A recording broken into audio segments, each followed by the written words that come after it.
1500 ഡിസംബറിലെ Christmas ദിനത്തിൽ കൊച്ചിയിലെത്തിയ കബ്രാളിനെ കൊച്ചി രാജാവ് സന്തോഷപൂർവ്വം സ്വീകരിച്ചു.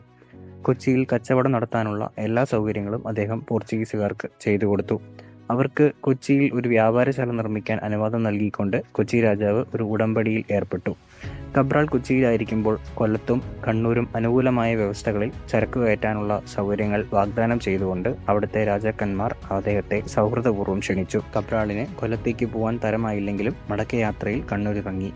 കപ്പലുകളിൽ കുറെ കൂടി ചരക്ക് കയറ്റാൻ കോലത്തിരി രാജാവ് അദ്ദേഹത്തെ സഹായിച്ചു.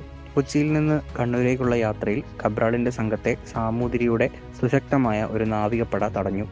കബ്രാൾ ഗുരുതരമായ നഷ്ടമൊന്നുമില്ലാതെ രക്ഷപ്പെട്ടു. പൊതുവെ നോക്കിയാൽ കബ്രാളിന്റെ കേരള പര്യടനം പോർച്ചുഗീസുകാർക്ക് ഒരു വിജയമായിരുന്നു.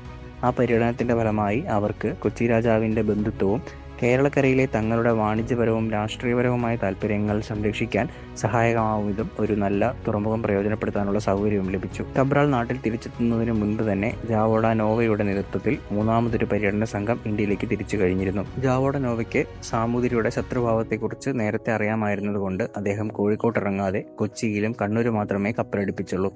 ചരക്ക് കയറ്റുന്നതിൽ അവിടങ്ങളിലെ രാജാക്കന്മാർ എല്ലാ സഹായങ്ങളും ചെയ്തു കൊടുത്തു.